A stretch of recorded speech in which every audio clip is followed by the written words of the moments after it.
Ассаляму алейкум ва рахматуллах. Массу. Добрый день всем. Сегодня поговорим о сходстве чеченского языка с русским языком. Уникальность чеченского языка заключается в том, что сходится со многими языками, как и любой другой язык.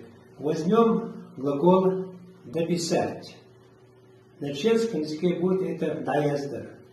«До» – это приставка, «пись» – корень глагола и «т» с мягким знаком окончание или суффикс данного глагола.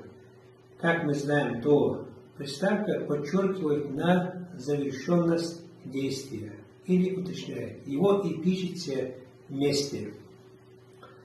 Здесь слово сходится только частично. «Да», «до».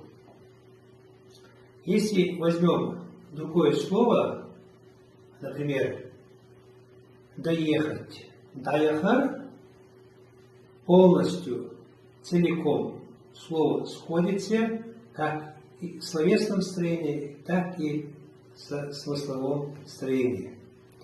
«Да-ехар». Разница заключается в том, что в русском языке это с мягким знаком, а в чеченском языке буква «р». Еще раз повторяюсь, «даяхар», «доехать».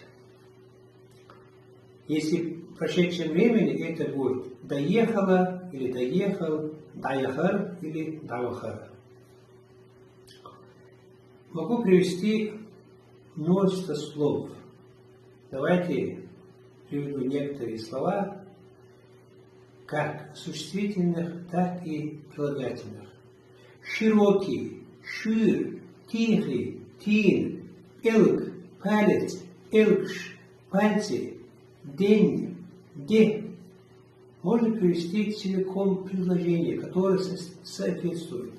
Например, «со мной мой друг», «со мной сюэца мой друг сандуахтаху». Или «со мной были мои друзья», «со мной сюэца были бара мои друзья сандуахтаху».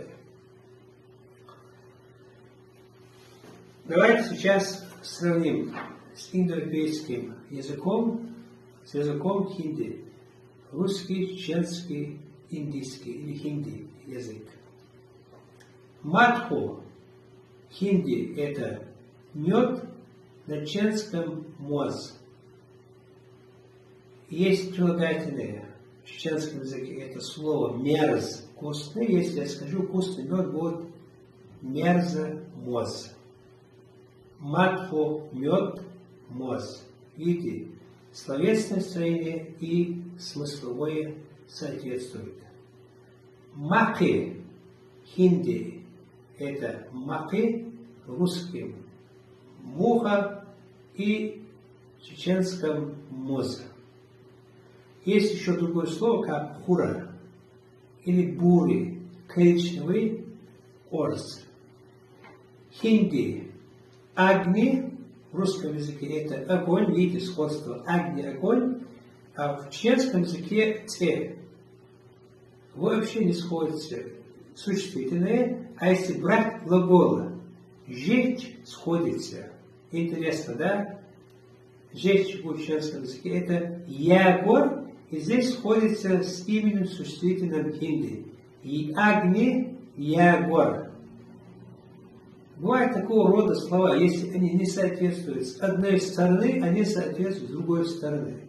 Почему? Потому что, когда образовались диалекты, они образовались из одного диалекта. Потом из этих диалектов получаются языки. Или образовались языки.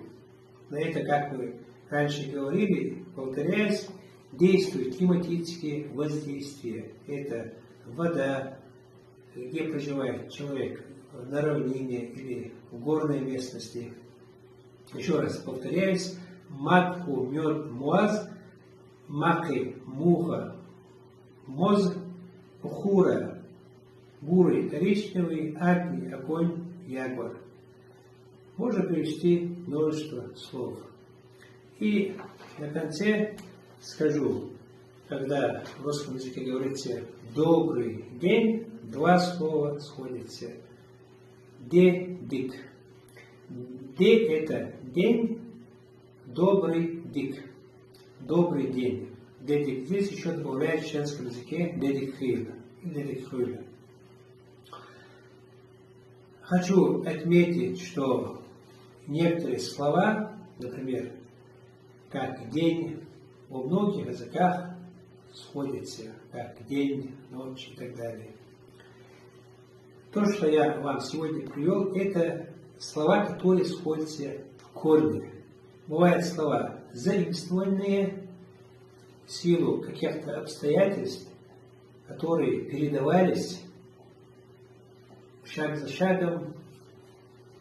Например, возьмем слово «школа», «ишквал», «шкаф», «ишка». Эти заимствованные слова, они сходятся во многих языках.